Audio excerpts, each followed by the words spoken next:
What is going on, everybody? It's your boy Nothing But Skills, and today I'm bringing you guys some new Blackout content. I told you guys that I will continue to support the Blackout content if I have the Blackout community still supporting me, and you guys said you guys would like to have some videos on this channel because that's why you guys subscribe to my channel. So I will continue to bring you videos here and there, and if I don't bring it on this channel, I will bring it on my second channel. So make sure you guys go subscribe to that channel. I'll have a link to it in the description box and then also in the comment section. So let's get into the video. This video is going to be talking about 10 reasons why you guys might not be winning those Blackout matches. So let's get into it.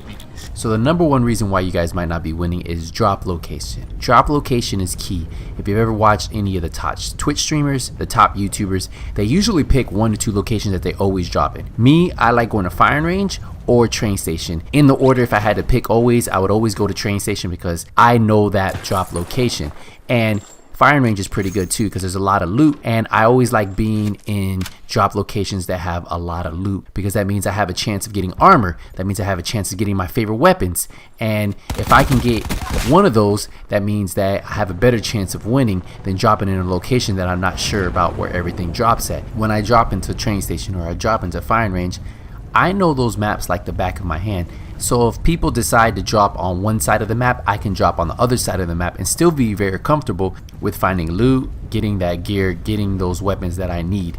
And the maps that I like dropping in at, train station and firing range, tend to have a lot of loot. So even if multiple people drop in this area, there's so much loot in this area that you don't really have to worry about not finding a gun, not finding armor or a backpack or medis, because there's just so much loot that if you look around, you'll find all that loot, and then once you get enough loot to kill some players, you can loot them for the items that they've already looted. The next mistake I'm going to get into is not having a medium and long range weapon and a short to medium range weapon. So you want to have some type of SMG, some high rate of fire weapon for those close range battles, or even if you like using shotguns.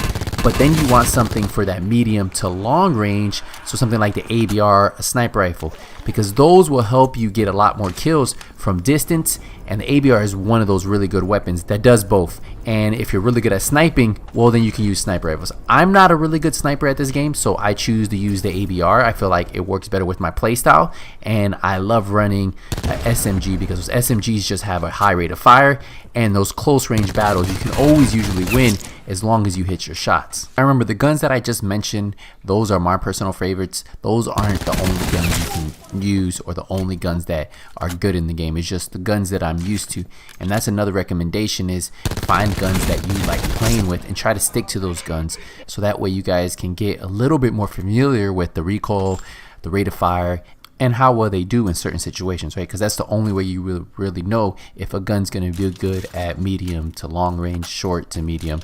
You definitely want to try that out. So pick a couple guns, use them over and over, and once you find the guns that you enjoy playing with, I'm sure you'll do a lot better. The next mistake I see a lot of people doing is looting too quick. So once you get a kill, you rush for the loot bag, and that's when most people die, right? When you're looting, somebody comes up behind you and they end up shooting you in the back. So always be aware of your surroundings and try to listen for people coming up behind you.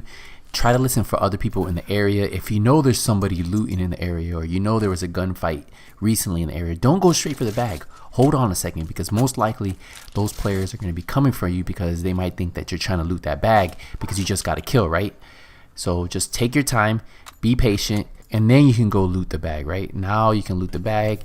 But look, there's another player in the area, and I think he's inside that building. So I'm going to try to loot this bag real quick because I do have a sensor dart. And that's the only time I recommend looting a bag, unless you know exactly where the player is. But be careful because they can hear you when you're looting the bag. I know he's in this building, and that's because of my sensor dart, right? So I'm going to try to push him real quick, try to finish him off. There we go. We're able to finish him. We kill him. And now I can loot this area because there's nobody else in this area. This was the last guy I think that dropped with us, so I loot the bag really quick. So there's a difference between looting the bag and knowing there's people in the area, or looting a bag and not even knowing where anybody's at. So be smart about looting bags. I think that's everybody's number one reason for dying. They're looting a bag, they get shot in the back. Always be aware of your surroundings and always try to listen when you are looting. The next mistake I see people doing is waiting too long to get inside of the white circle. Now, you don't always want to rush to the circle, but you always don't want to be the last person in the circle. And the reason why is because you'll get people like me right now. Look, I set up a good defensive position. I'm waiting for everybody who's trailing to come in right now. And a lot of players do this, right? Like a lot of players do what I'm doing right now in this video. They set up their position, and you might be one of the late few pushing in. So I'm able to just camp out here, wait till I hear somebody rushing really late. He's in this building right in front of me. So I'm about to go get him. Like, he just jumped outside of the window. He sees me, I see him, and we finish him off, right? This is what's great about getting to the circle ahead of time. Because if you get to the circle ahead of time, you can set up traps. I did set up a trap outside. You're going to see it go off in just a second. A car is coming full speed, and just listen. Boom, got another kill.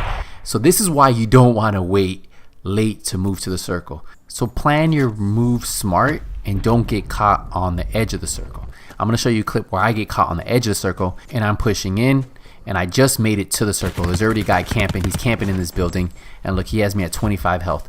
I should have healed up right here, but I ended up jumping through the window, and sure enough, I try to finish him off. I hit him a couple times, but with 25 health, he had level 3 armor.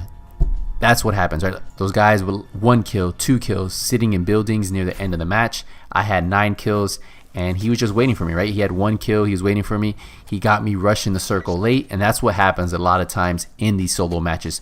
So be careful. Don't wait to the very end to push to that circle. Make your move, and if you do end up coming in late to the circle, be ready to catch a lot of campers sitting in buildings like you just saw here, because that's the worst thing. I had no idea the building was there. I wasn't paying attention, and he took advantage of the situation. The next thing I would tell you guys is use sensor dart to your advantage. Look, you're gonna see I have a sensor dart right here. I know there's a big building right there, right? So I shoot the sensor dart at it. So now I know he's right here. And I ended up shooting another sensor dart. That was actually a mistake. I was trying to get my grappling gun. But look, my sensor dart has picked him up. I know there's a guy in here. There's also some zombies in here. Zombies light up a little bit different. The guy's right in front of me. He has no idea I'm up here. So I start shooting at him. I'm already having an advantage on him. The zombie starts chasing him. So he has a zombie and me both shooting. And it was an easy kill. There's so many ways you can use sensor darts. You can put them on cars, drive the car around. That way you always know when there's a player around you. You can put these on trucks. You can shoot them at buildings, shoot them at helicopters. Take advantage of these sensor darts. They can give away people's position. And I'm just driving around right now. Look, I'm just looking for somebody. And you're going to see in a second that I find somebody using the sensor dart. Look, he pops up on the radar. I'm in this car. I'm able to get out. I know exactly where he's at. I just parked the car. He jumps out the window. I hear him. And it's GG. So this is what you guys should be doing with these sensor darts, is taking advantage of them, using them to your advantage. So many people just pass these up, and I always recommend having them on you. They can be the difference between you winning a gunfight and knowing where somebody's at and losing one. Look, I use it again. It's on the car. It's pretty much like a roaming sensor dart. A lot of people don't use it like this. I do use it like this. That's my secret tip for you guys. Put it on the cars, start using them on the cars, and you'll have a lot more fun and get a lot more kills. The next tip I'm going to give you guys is don't give away your position unless you know you can finish somebody off. Look, I'm getting shot at right now, right? This guy just gave away his position. He's shooting at me. He has me at 39 health, and he wasn't able to finish me off. So I was able to use my trauma kit.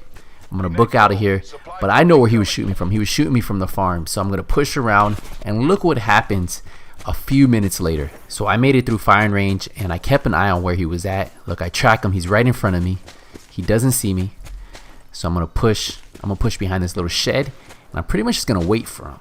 Now, this is what happens when you give away your position. Like, he gave away his position. He wasn't able to finish me off, and I'm just waiting for him. I know he's going to be coming soon. He has no idea where I'm at. He didn't see me. So let me just hang out here. Just give it a few seconds, and you're going to see he pops his head out to the left. He's going to come around the building to the left, and I have the advantage on him. He doesn't see me sneak out. I got the first shot on him, and I made sure my shots counted, and that's what happens when you don't finish off somebody that you shoot at from across the map. They always know where you're coming from. Another tip I want to give you guys is using the silencer versus the long barrel. I like using the long barrel on my short to medium weapons like my SMG, because I'm going to be up in your face, right? And if I can get a little bit more distance on my SMGs that have a shorter range and lose damage on farther distance shots, then I'm going to use the long barrel. And then on the ABR, which already has some really good long distance aiming, right? Like it has some good long distance damage, I can use something like the silencer.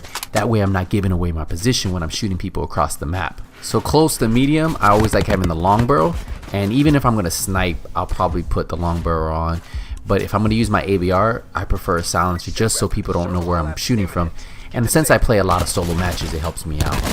So those long barrels for those SMGs, I love it. And then the silencers for the ABR, which is my medium to long range weapon. The next thing we're talking about is healing after every gunfight. Make sure you guys heal to full health after every gunfight. I see so many people try to loot before they heal up. Always heal up and then loot. And even in the middle of gunfights, if you have a chance to heal before you go make a move. You're going to see in this clip, you guys saw this at the very beginning. A guy shoots me. He has me at 25 health. Instead of healing up right here, I should have healed up. I would have had a 200 health, right? I tried fighting him with 25 health. Rookie mistake. Just really trying to play aggressive, and I got myself caught. Versus this situation right here is I'm getting shot in the back. I'm at 22 health. Instead of trying to fight, I push away.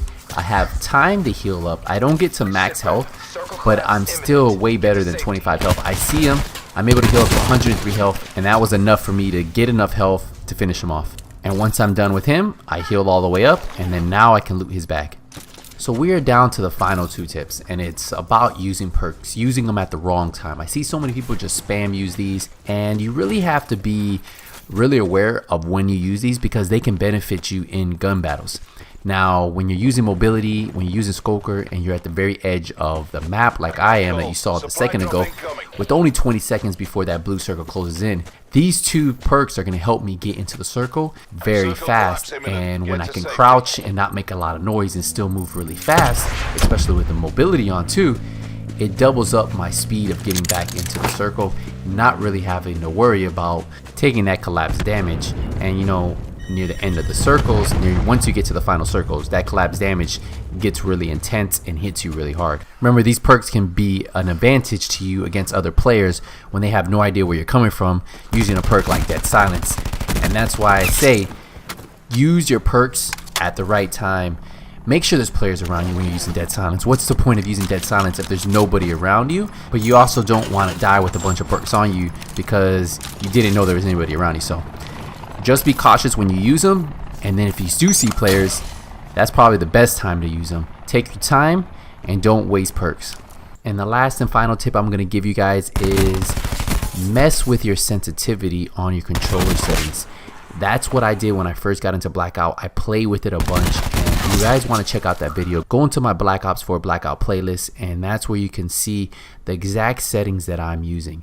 And the settings that I use can help you become a better player, can help you aim, turn quicker, control that recoil, because a lot of times some people have settings way too fast for the recoil that they can actually control. So play with the settings and you'll definitely see the difference once you get used to them. This is going to wrap up this video, guys. If you guys enjoyed this video, make sure to leave a thumbs up. If you guys have any questions after watching this video, use the comment section down below. And as always, if you don't see me in Blackout, it's only a matter of time.